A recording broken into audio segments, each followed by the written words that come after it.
नमस्कार दोस्तों। तो आज हम बात करेंगे इस वीडियो में ऑपरेशन दोस्त के बारे में, जो कि तुर्की में भारत ने गया था। भारत ने आपको हाल ही में पता होगा कि तुर्की में भयानक अर्थक्वेक आया था। भयानक अर्थक्वेक आने के कारण बहुत सारे लोगों की जान चली गई थी। अचानक प्राकृतिक आपदा थी जो कि 6 फरवरी 2023 को आई थी तुर्की में, जिसमें कि 45,000 से ऊपर लोग तुर्की के मारे गए थे और 5,000 से ऊपर सीरिया के लोग मारे गए थे। कुल मिलाकर 50,000 से ऊपर, ये गवर्नमेंट का है कि 50,000 से ऊपर लोगों की मौत हो गई थी। और ये इतना भयानक हादसा था। इस पे अर्थक्वेक का 7.8 की तीव्रता से अर्थक्वेक आया था और बहुत भयानक था। बहुत लोगों की घर उजड़ गया, बहुत लोग धरती में समा गए, धरती फट गया, लोग समा गए। इतना खतरनाक ये प्राकृतिक आपदा था और इस आपदा का सबसे बड़ा दोस्ती निभाया भारत ने।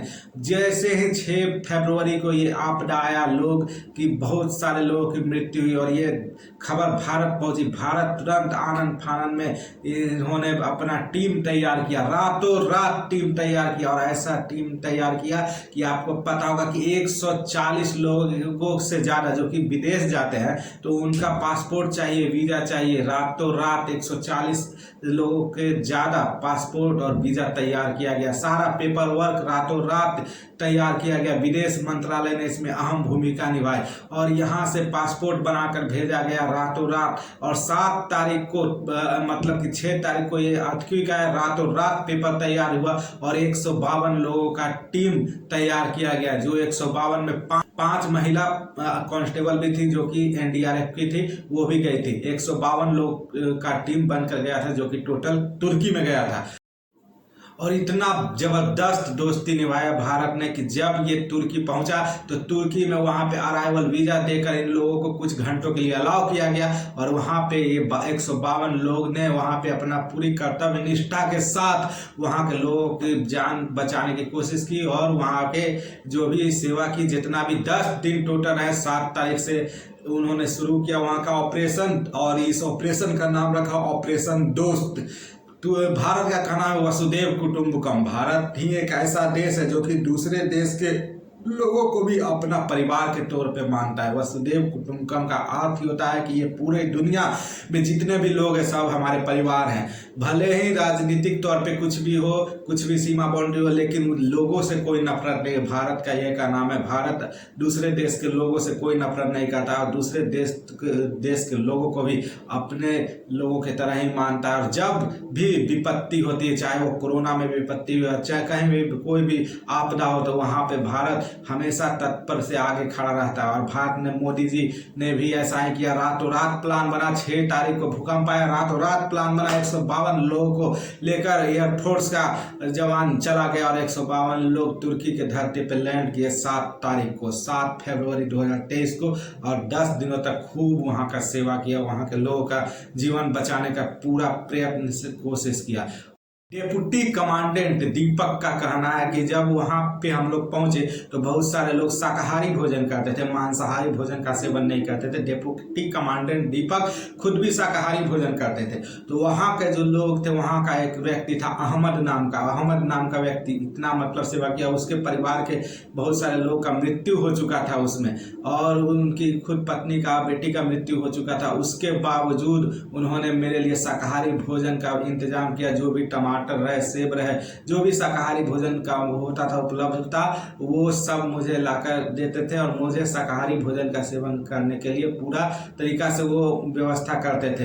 तो इस तरह से तुर्की के लोग भी, भारत के जो कमांडर गए थे, भारत के जो लोग गए थे रक्षा करने के लिए, एनडीआरएफ के टीम गए थे, उनके लिए तुर्की के लोग पूरा भावनात्मक लगाव थे और अपने परिवार की तरह उन लोगों ने भी सेवा किया। भले राजनीतिक तौर पे जो हो, बाद में जो लोगों ने खूब निष्ठा से वहां का मदद लिया और मदद किया भी। भारत के टीम को पूरी तरह से मदद किया और भारत को एक देवदूत की तरह, भारत के जो टीम गया था एक देवदूत की तरह वहां पे पहुंचा था और सभी का जीवन को रक्षा करने का कोशिश किया था। इसलिए तुर्की के लोग भी उन लोगों को खूब मदद किए। तो ये है भारत की, जिसमें आपको एक बता देते हैं, भारत में 5 महिला सदस्य भी गई थी इस टीम में, जिसमें से कि एक टीम थी सुषमा यादव। एक सुषमा यादव थी भारत की महिला जो कि इस टीम में गई थी और उसका एक 18 महीना का जुड़वा बच्चा था जो कि उसने अपने ससुराल वालों के यहाँ छोड़ कर गई थी। तो सोचिए भारत की कितना कर्तव्यनिष्ठा। सुषमा यादव कहती है कि ये भी तो जरूरी था, अगर इन लोगों के पास अगर हम लोग नहीं जाते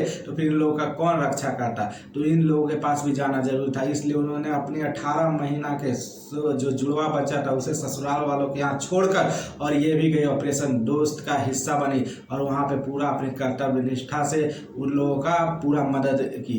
इतना मदद की जब ये लोग आ रहे थे 152 लोग का सदस्य जब वहाँ पे मदद करके ऑपरेशन दोस्त खत्म करके जब आ रहे थे तो आने के वक्त वहाँ पे लोग भावुक हो गए। इन लोगों को विदाई देते वक्त उन लोगों को लगा कि जैसे मेरा कोई परिवार का सदस्य यहाँ से जा रहा है। और जब ये भारत आए तो आपको पता होगा कि भारत के प्रधानमंत्री ने अपने आवास पर इन लोगों का बुलाकर इन लोगों का स्वागत किया। अभी तक आप लोगों ने सुना होगा कि जब वर्ल्ड कप जीतता था तो भारत के क्रिकेटर्स को प्रधानमंत्री अपने आवास पे बुलाते थे, लेकिन आज एक जो एनडीआरएफ का टीम था जो कि जब विदेश से आता है तुर्की से ऑपरेशन दोस्त को खत्म करके तो भारत के प्रधानमंत्री नरेंद्र मोदी अपने आवास पे बुलाते हैं और उन लोगों का गर्मजोशी से स्वागत करते हैं। सोचिए उन लोगों का सीना कितना चौड़ा हो गया होगा जब प्रधानमंत्री अपने आवास पे उन लोगों को अपने पास बैठाकर अपने से बात किए और उन लोगों का सम्मानित किए। तो ये था ऑपरेशन दोस्त और ऑपरेशन दोस्त ने मतलब कि पूरी दुनिया को दिखा दिया है कि भारत वसुधैव कुटुंबकम का कितना सम्मान करता है, दूसरे देश के लोगों को कितना सम्मान करता है।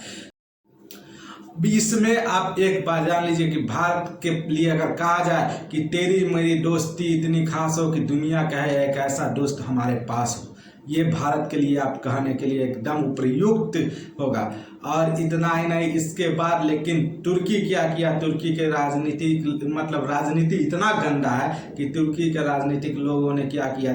इतना होने के बाद जब यूएनएचआरसी का मीटिंग संयुक्त राष्ट्र मानवाधिकार परिषद का जब मीटिंग चल रहा था तो उस मीटिंग में तुरंत तुर्की के राजनीतिक इतना गंदा हो गया कि राजनीतिक लोग ने तुरंत इस बात को भुला दिया। भले ही लोग के दिल में भारत के लोगों को देवदूत समझकर उन लोगों को सम्मान था, लेकिन तुर्की के राजनीतिक लोग तुरंत इसको भुला गए। राजनीतिक लोग पाकिस्तान क्या किया, जाके तुर्की को उसकाया कि बोलिए ना जम्मू कश्मीर के बारे में। जम्मू कश्मीर के बारे में तुर्की के जो राजनीतिक थे वो बोले कि भारत मानवाधिकार का उल्लंघन कर रहा है। इस पर भारत ने दो टूक जवाब दिया कि आप हमारे आंतरिक मामले में दखल ना दें। भले ही लोगों से भावनात्मक जुड़ाव था, लोगों का मदद किया कि भारत वसुधैव कुटुंबकम का सम्मान करता है, दूसरे देश के लोगों को भी अपने परिवार के तौर पर मानता है, लेकिन राजनीति अपने जगह पे। आप राजनीतिक तौर पे हमारे देश में दखल नहीं दे सकते, हमारे आंतरिक मामला में आप दखल मत दीजिए, दखल देने से आपको बचना चाहिए। अब इसमें आप खुद सोचिए कि मान लिया जाए आपके कोई आपका बाप बेटा है, बेटा अगर बिगड़ गया है तो बाप क्या करेगा, उसको हिस्सा लेके घर से निकाल देगा, जाओ न लायक अपना हिस्सा लेके जाओ। वही बात तो इंडिया किया, पाकिस्तान जब बिगड़ गया तो उसको अपना हिस्सा देके पाकिस्तान को भगा दिया। अब उसको अपना हिस्सा तो छोटा से संभाल नहीं रहा है, अपना हिस्सा तो लेके वो निकल गया है। अब उसके बावजूद उसको देखिए पाकिस्तान का बांग्लादेश अलग हो गया, अपना तो जो दिया था वो संभाल नहीं रहा है। अब बार बार वो कश्मीर में हिल रहा है कि जम्मू कश्मीर में रहा है, जम्मू कश्मीर में रहा है, हमको कश्मीर चाहिए। अब इसको अपना तो संभाल नहीं रहा था, अब कश्मीर लेना चाह रहा है। पाकिस्तान चाहता है कि यूनाइटेड नेशन में बात इसको आगे आए, जैसे कि जवाहरलाल नेहरू जो गलती किए थे जब यहाँ पे यूनाइटेड नेशन में चले गए थे तो यूनाइटेड नेशन बोला कि जो जहाँ वहीं पे रुक जाए, तब तक कि पाकिस्तान के बहुत सारे फोर्स कश्मीर के बहुत सारे हिस्सा पे कब्जा कर लिए थे, जो कि अभी भी पीओके के नाम से पाकिस्तान ऑक्युपाइड कश्मीर। वही सोच रहा है कि पाकिस्तान फिर जाए। अभी इंडिया अपना कश्मीर को कब्जा करने के लिए कह रहा है तो पाकिस्तान सोच रहा है कि यूनाइटेड नेशन में बात निकले, यूनाइटेड नेशन कहेगा कि अपना अपना जगह पे रहिए। लेकिन इसमें भारत का जो प्रतिनिधित्व कर रहे थे उन्होंने साफ साफ कह दिया कि आंतरिक मामला में कोई भी दखल ना दे। अब आप खुद सोचिए कि जब बाप अपना बेटा को निकाल दिया तो है तो उसी का ना औलाद, तो अपना औलाद के थोड़े ना वो दूसरा कोई मान लीजिए आपका गली मोहल्ला वाला है तो वो थोड़े ना आपको आएगा पंचायत करे, आपको बोलने का अधिकार थोड़े ना। वो मेरा औलाद है, हम सोचेंगे कि उसको क्या करना है, क्या देना है, क्या नहीं लेना है, तो मेरा आंतरिक मामला ना है तो पाकिस्तान भारत का ही औलाद ना। तो भारत समझेगा कि हम क्या करेंगे, करेंगे नहीं करेंगे, दूसरा कोई को बोलने का कौन अधिकार है? दूसरा कोई नहीं बोल सकता है। यही बात उसको समझा दिया तुर्की को। और तुर्की का भी आप सोचिए, उसका राजनीतिक पीठ पर छुरा घोंपने का काम कर दिया। काहे के लिए वो पाकिस्तान मदद किया, उसको भाड़ा था, वो सोच रहा है कि हम पाकिस्तान के साइड लेके इसको पाकिस्तान की तरफ से इसका पैरवी करेंगे। तो ये तो गलत किया है तुर्की का राजनीतिक लोग, इसलिए कहते हैं राजनीतिक बहुत गंदा है। राजनीति में लोग दूर रहना चाहिए राजनीति से। लेकिन कुछ भी हो, भारत साफ साफ टुक कर दिया। भारत का विदेश मंत्रालय बहुत ही अब सतर्क है, बहुत ही विदेश नीति, बहुत दुनिया भर में सबसे अब जान रहा है कि भारत का विदेश नीति बहुत ही तगड़ा विदेश नीति है। तो भारत ने साफ साफ मना कर दिया कि मेरे आंतरिक मामला में किसी को बोलने का अधिकार नहीं है, इस पे बोलने से बचाव किया जाए। और इसी तरह से हम वीडियो बनाते रहेंगे। आप भी अपना अगर कोई टॉपिक पे वीडियो एनालिसिस जानना चाहते हैं तो कमेंट में करके बताइए। और मेरे इस वीडियो को लाइक कीजिए, सब्सक्राइब कीजिए, ज़्यादा से ज़्यादा शेयर कीजिए। Thank you.